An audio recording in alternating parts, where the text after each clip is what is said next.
is I, your bewitching neighborhood bibliothecary Morgan. Today, to appease the spirits during the spookiest time of year, we will be reading a classic, The Telltale Heart by Edgar Allan Poe.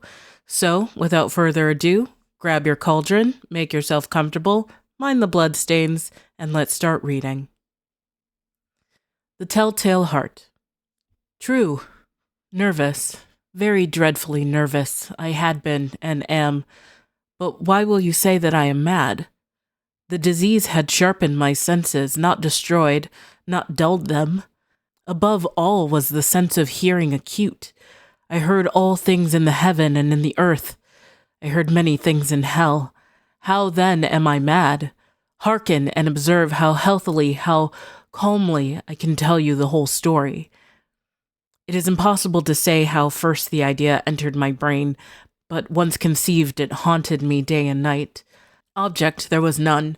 Passion there was none. I loved the old man. He had never wronged me. He had never given me insult. For his gold I had no desire. I think it was his eye. Yes, it was this. He had the eye of a vulture, a pale blue eye with a film over it. Whenever it fell upon me, my blood ran cold, and so by degrees, very gradually, I made up my mind to take the life of the old man, and thus rid myself of the eye forever. Now this is the point. You fancy me mad. Madmen know nothing. But you should have seen me. You should have seen how wisely I proceeded, with what caution, with what foresight, with what dissimulation I went to work. I was never kinder to the old man than during the whole week before I killed him, and every night, about midnight, I turned the latch of his door and opened it, oh, so gently. And then, when I had made an opening sufficient for my head, I put in a dark lantern, all closed that no light shone out, and then I thrust in my head. Oh, you would have laughed to see how cunningly I thrust it in.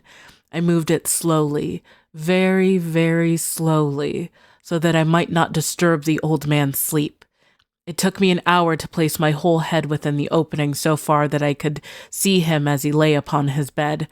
Ha! Would a madman have been so wise as this? And then, when my head was well in the room, I undid the lantern cautiously. Oh, so cautiously, for the hinges creaked.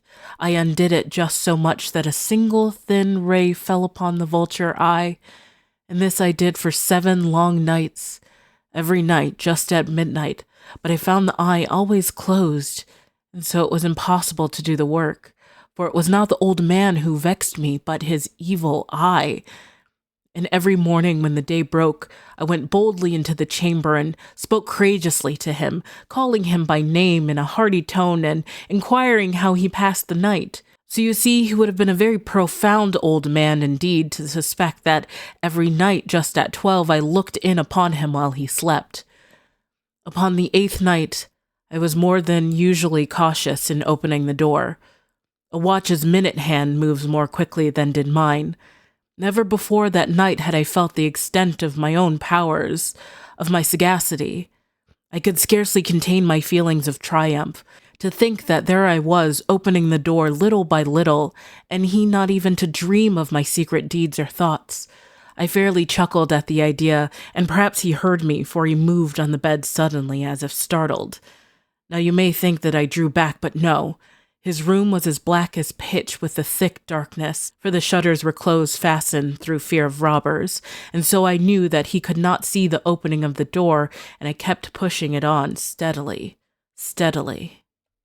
I had my head in, and was about to open the lantern when my thumb slipped upon the tin fastening, and the old man sprang up in the bed, crying out, "Who's there?" I kept quite still and said nothing. For a whole hour I did not move a muscle, and in the meantime, I did not hear him lie down. He was still sitting up in the bed listening, just as I have done night after night, hearkening to the death watches in the wall. Presently I heard a slight groan, and I knew it was the groan of mortal terror. It was not a groan of pain or of grief, oh no, it was the low stifled sound that arises from the bottom of the soul when overcharged with awe. I knew the sound well. Many a night, just at midnight, when all the world slept, it has welled up from my own bosom, deepening with its dreadful echo the terrors that distracted me. I say I knew it well. I knew what the old man felt and pitied him, although I chuckled at heart. I knew that he had been lying awake ever since the first slight noise, when he had turned in the bed. His fears had been ever since growing upon him. He had been trying to fancy them causeless, but could not. He had been saying to himself, "It is nothing but the wind in the chimney. It is only a mouse crossing the floor." Or, "It is merely a cricket which has made a single chirp." Yes, he had been trying to comfort himself with these suppositions, but he had found all in vain. All in vain, because death, in approaching him, had stalked with his black shadow before him and enveloped the victim. And it was the mournful influence of the unperceived shadow that caused him to feel, although he neither saw nor heard, to feel the presence of my head within the room. When I had waited a long time, very patiently, without hearing him lie down, I resolved to open a very, very little crevice in the lantern. So I opened it. You cannot imagine how stealthily, until at length a simple dim ray, like the thread of the spider, shot from out the crevice and fell full upon the vulture eye. It was open, wide open, and I grew furious as I gazed upon it. I saw it with perfect distinctness, all a dull blue, with a hideous veil over it that chilled the very marrow in my bones, but I could see nothing else of the old man's face or person, for I had directed the ray as if by instinct precisely upon the damned spot. And have I not told you that what you mistake for madness is but over-acuteness of the sense? Now, I say, there came to my ears a low, dull, quick sound, such as a watch makes when enveloped in cotton. I knew that sound well, too. It was the beating of the old man's heart.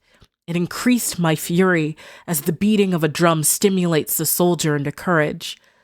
But even yet I refrained and kept still. I scarcely breathed. I held the lantern motionless. I tried how steadily I could maintain the ray upon the eye. Meantime, the hellish tattoo of the heart increased. It grew quicker and louder every instant. The old man's terror must have been extreme. It grew louder, I say, louder every moment. Do you mark me well? I have told you that I am nervous. So I am. And now, at the dead hour of the night, amid the dreadful silence of that old house, so strange a noise as this excited me to uncontrollable terror.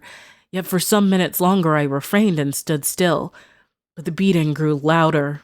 I thought the heart must burst. And now a new anxiety seized me.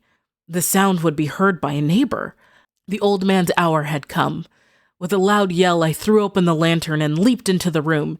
He shrieked once only. In an instant, I dragged him to the floor and pulled the heavy bed over him. I then smiled gaily to find the deed so far done, but for many minutes the heart beat on with a muffled sound. This, however, did not vex me. It would not be heard through the wall. At length, it ceased. The old man was dead.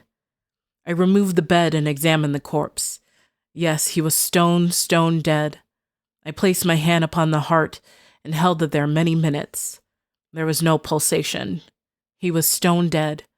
His eye would trouble me no more. If you still think me mad, you will think so no longer when I describe the wise precautions I took for the concealment of the body. The night waned, and I worked hastily but in silence. First of all, I dismembered the corpse. I cut off the head and the arms and the legs. I then took up 3 planks from the flooring of the chamber and deposited all between the scantlings. I then replaced the board so cleverly, so cunningly, that no human eye, not even his, could have detected anything wrong. There was nothing to wash out, no stain of any kind, no blood spot whatever. I had been too wary for that. A tub had caught all. Ha ha! When I had made an end of these labors, it was 4 o'clock, still dark as midnight. As the bells sounded the hour, there came a knocking at the street door. I went down to open it with a light heart, for what had I now to fear? There entered 3 men, who introduced themselves with perfect suavity as officers of the police. A shriek had been heard by a neighbor during the night. Suspicion of foul play had been aroused. Information had been lodged at the police office, and they, the officers, had been deputed to search the premises. I smiled. For what had I to fear? I bade the gentleman welcome. The shriek, I said, was my own in a dream. The old man I mentioned was absent in the country. I took my visitors all over the house. I bade them search well. I led them at length to his chamber. I showed them his treasures, secure, undisturbed. In the enthusiasm of my confidence, I brought chairs into the room and desired them here to rest from their fatigues, while I myself, in the wild audacity of my perfect triumph, placed my own seat upon the very spot beneath which reposed the corpse of the victim. The officers were satisfied. My manner had convinced them. I was singularly at ease. They sat, and while I answered cheerily, they chatted of familiar things. But ere long I felt myself getting pale and wished them gone. My head ached, and I fancied a ringing in my ears, but still they sat and still chatted. The ringing became more distinct. It continued and became more distinct. I talked more freely to get rid of the feeling, but it continued and gained definiteness, until at length I found that the noise was not within my ears. No doubt I now grew very pale, but I talked more fluently, and with a heightened voice, yet the sound increased, and what could I do? It was a low, dull, quick sound, much like a sound as a watch makes when enveloped in cotton. I gasped for breath, and yet the officers heard it not.